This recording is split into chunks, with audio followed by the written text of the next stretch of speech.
sasa ngombo na mtu azwi ya ngonga basinga neta babanwani ni busadi seti nwani akangake nyantaba yangona kangake ayebisi ba garde kutuka ya pamba kaka wiza yao baye zwa seti mipiko na tanga ka atikali ya nsukiza sansa kana zengo kele Samson la muka bangulo la bangulo Atawe. Akwe makase sile. Ndio makamnusani ngadi. Me garde kaka mtazwaki batu te garde mtu moka mtazwaki Salomon eti mwana muke Samson eti mwana muke. Ayena libanda abengisi batuke sikoyo tokokie ye et c'est vrai bakokakie ne tikaka bebe azomela nyonyo. Bayene na libanda wana bakanyiye basinga babi boti tina kutoka basinga te asila kina deja batoboli misu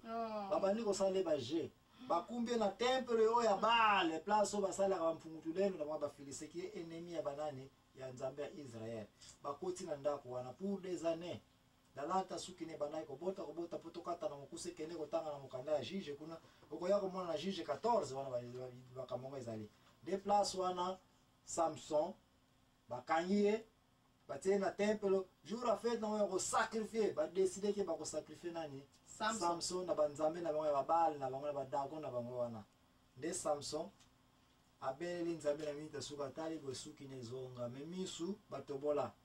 abi nzambe na ebika na sala ki masumu parce na zali mosale na yo mena koya ki dikambo ezate mais pesa nga dernière opportunité ya kozonga na susuma kasi na nga oyo pesa nga na ebandeli pona revanche kaka nini misu na ngai kama batoboli ngai nde asengi na basoda bokumba nga na pembeni ya bapilier ya bapoutre wana esipportaka temple ya monene ya kilobat bautaki bikolo ndenge nini bato nyonso basamblaka Baal bayaki wana bana Filiste kate na bana Israel mpe oyo basamblaka babale bango nyonso basamblaka mpungululendo bazalaki wana de Samson asibi poto oyo ya pilier principal na oyo akangi yango abi moya suka alobaki wana batu basala ba feti masanga ba ye toko sacrifice toko boma ye alobi yake abimisi fwana makasi tika ngai na kufa na ba Philistin tawa ningisa kile de poto Bible lobi ete effondrement, ce n'est pas que quoi qui meti na mabele eninga na ki place wana.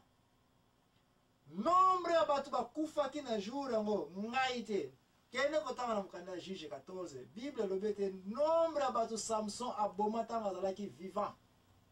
Ezalaki pamba. Comparé na nombre ya batu Samson abomaki na tangu azalaki ebembe na se ya poussière wana ya ba beton wana ekoyela ki mutu moka bika ki azalaki te milliers donc nombre bato Samson abomaka 10 000 bato na tanga azalaki vivant jour wana compter peut-être 100 000 bato baliaka mabele ba nombre bato ngo eza na Bible kende kotanga nde nouvelle panzana na bakontre nyonso wana te na bana Israel bayokaki yango nde ba petit frère ya Samson bandeko na ye ba papa leki libota ya papa na ye nde baye ba dongoli ba poussière nyonso na ba luki e ba moni ye na se ba tomboli nzoto na ye nde baye okunda ye na pembeni na Jérusalem na Jebus na ville na bango na tore wana place baza kovanda de place bakundelaka papa na ye place bakundelaka nini mokonzi Salomon na banza mama amwenge oza na comparaison ya likambo oyo touti koloba na société na biso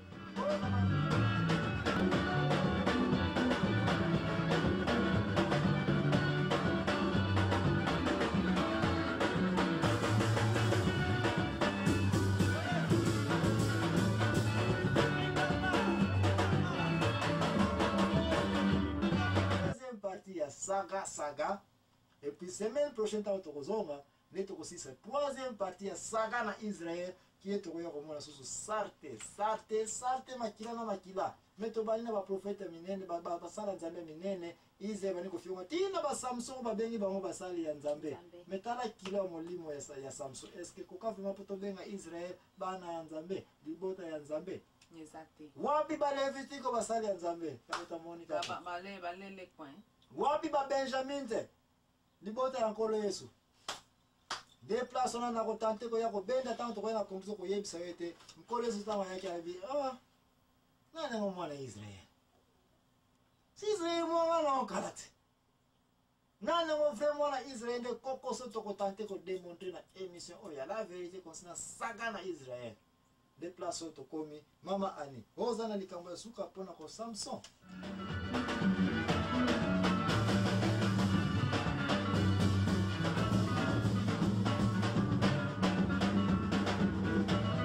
Bible lobete nombre abatu Samson abomata mazalaki vivant ezalaki pamba comparé na nombre abatu Samson abomaki na tangu azalaki ebembe na se ya poussière wana ya babete wana ekweyelaki ye mutu moko abikaki azalaki te milliers et milliers donc nombre abatu Samson Samson abomaka 10 000 batu na tangu azalaki vivant jour wana compté peut-être 100 000 batu baliaka mabele ba nombre batonga eza na Bible kende kotanga ne nouvelle panzana na ba contre nyonso wana te na bana Israël bayokaki yango nde ba petit frère ya Samson bandeko na ye ba papa leki libota ya papa na ye nde baye ba dongoli longoli ba poussière nyonso na ba luki ye ba moni ye na se batomboli nzoto na ye nde baye kokunda ye na pembe na Jérusalem na Jebus na ville na bango na tore wana place baza kovanda de place bakundelaka papa na ye place bakundelaka nini mokonzi Salomon na banza mama ani amwenge oza na comparaison ya likambo oyo touti koloba na société na biso oyo na banza osukisi deuxième partie ya saga et puis semaine prochaine tango tokozonga nde tokosisa troisième partie ya saga na Israël qui est tokoya komona susu sarte makila na makila me tobali na baprofete minene basala nzambe minene Israël bani kofiunga tina ba Samson babengi bango basali ya nzambe me tala kilo molimo ya Samson est-ce que koka vima poto benga Israël bana ya nzambe libota ya nzambe exact wapi ba Levitiko basali ya nzambe kapeta monika balele point wapi ba Benjamin te libota ya nkolo Yesu déplace on a tenter ko ya ko benda tanto ko na komso ko yebisa wete nkolo Yesu tama yake abi nani ngo mwana Israel si Israel mwana no karate nani ngo frère mwana Israel de koko so to ko tenter ko démontrer na émission oya la vérité concernant saga na Israel déplace to komi mama ani ozana likambo ya suka pona ko Samson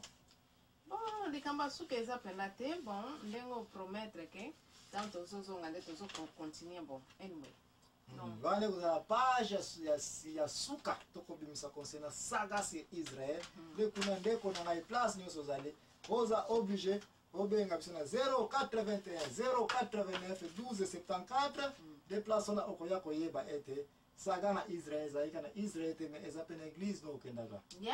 eza pe na village no mama anyaki bokolo ezali bamakambo nyonso bana Israël bakutana nango est-ce que yango te toza kokendaka nanga na église na biso te yango makambo ya Samson est-ce que oza komona yango te batata ebele baza mpe basamuzulu of course tozomona yango bien sûr aza na mwasi na ndako kayandiko anazoka na koluka asu na libanda wanzolegaka bana na ndako kabaka koluvaika ndako ngoporta ekomi ya deuxième bureau akokoma Samson basukaka mabe basukaka ba Samson yes basukaka mabe oza si basukaka ba Samson of course akoperdre nyonso na bomengo na ye na héritage abana eke na makambo menga na banza na mikolo oyo biso balezome to bakambo na totiki yango ba deuxième bureau est-ce que oza oyokaka ngo lisusu bino balezome boyokaka oyo si oyoki na mikolo oyo ke papa aza na mwasi ne mboka tiki yake akenda na makambo bayokaka te balezome bazaka na makambo te batango basandela chef they can do anything. Merci nzambe apambola bino mama ani promet yesu nanga yes mais sikoyo oyo ya conclusion ya Samson na banza bandeko bakende kotanga na Bible ekokoma kitalatala na biso kitalatala na nkolo wana nani Marie Misamu n'est-ce pas Sœur Marie Misamu yemba alba kitalatala na ngone biko yemba te elba kitalatala na nkolo yesu na ngai n'est-ce pas